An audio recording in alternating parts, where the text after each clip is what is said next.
ಆದರೆ ಯಾರಿಗೂ ನಾನು ಕಥೆಯನ್ನು ಸಂಭಾಷಣೆಯನ್ನು ಕೇಳೋಕ್ಕೆ ಹೋಗಲ್ಲ. Everything is left on the director. ಯಾಕಂದರೆ ಅವರು ನನ್ನನ್ನು ಯೂಸ್ ಮಾಡ್ತಾರೆ ಅನ್ನೋ ಭಾಳ ಅಗಾಧವಾದ ನಂಬಿಕೆ ಇದೆ. ಹಾಗೆ ಗುರು ಆಲ್ರೆಡಿ 2 ಪಿಕ್ಚರ್ ಪ್ರೂವ್ ಮಾಡಾಗೋಯ್ತು. ಈಗ 3ನೇ ಪಿಕ್ಚರ್ ತುಂಬ ಚೆನ್ನಾಗಿ ಸಂತೋಷ ಕೊಡಬೇಕು ಅನ್ನೋ ದೃಷ್ಟಿಯಲ್ಲಿದೆ. ಅದು ಪ್ರತಿಯೊಂದೂ ಕೂಡ ಅದು ಅವರ ಹೆಗಲ ಮೇಲೆ ಇದ್ದಂಥ ಸಿನಿಮಾ. ನಾನು ಜಸ್ಟ್ ಅನ್ ಆ್ಯಕ್ಟರ್, ಬಣ್ಣ ಹಚ್ಚಿ ಆ್ಯಕ್ಟ್ ಮಾಡಿ ನನಗೆ ಕೊಟ್ಟಂಥ ಪಾತ್ರವನ್ನು ಮಾಡಿದ್ದೀನಿ. ನನ್ನ ಪ್ರಕಾರ ನನ್ನ ಪಾತ್ರಕ್ಕೆ ನಾನು ತುಂಬ ನ್ಯಾಯ ಸಲ್ಲಿಸಿದ್ದೀನಿ ಅಂತ ನಾನು ಭಾಳ ನಂಬಿಕೆಯಿಂದ ಹೇಳ್ತೀನಿ. ಖಂಡಿತವಾಗಿ. ಯಾಕೆ ಅಂದರೆ ನನ್ನ ಜೀವನವೇ, ನನ್ನ ಬೆಳವಣಿಗೆಯೇ ನಾಟನೆ.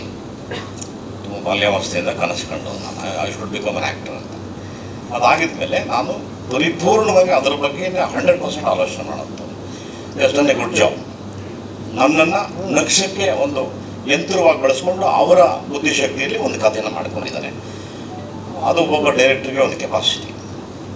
ಅದು ಇಲ್ಲಿ ನೋಡೋಕೆ ಒಂಥರ ಇರುತ್ತೆ, ಪರದೆನಲ್ಲಿ ಒಂಥರ ಇರುತ್ತೆ, ಭಾಳ ಒಂದು ಮಜಾ ಸಿಕ್ಕುವಂಥದ್ದು.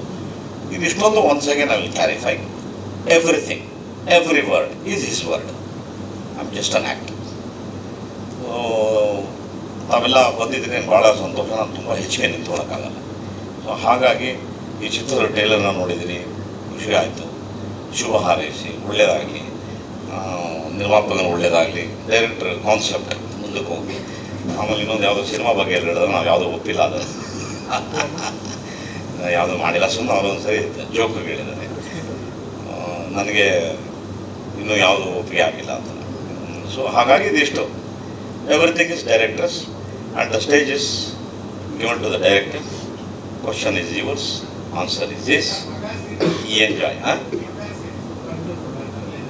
ಇಲ್ಲ, ಆ ಥರ ಯಾವುದಿಲ್ಲ ಅಂತ ಹೇಳ್ತಾರೆ. ಅವ್ರ ಖುಷಿ ಹೇಳ್ಕೊಂಡಿದ್ದಾರೆ. ನಾನು ಯಾವುದು ಡೇಟೇ ಕೊಟ್ಟಿಲ್ಲ, ನಾನು ಡೇಟೇ ಕೊಟ್ಟಿಲ್ಲಲ್ಲ. ಸೊ ಹಾಗಾಗಿ ಈ ಸ್ಟೇಜನ್ನು ನಾನು ಡೈರೆಕ್ಟರ್ಗೆ ಬಿಟ್ಕೊಟ್ಟು ನಿಮ್ಮ ಜೊತೆ ನಾನು ಕೂತು ಎಂಜಾಯ್ ಮಾಡ್ತೀನಿ. Thank you.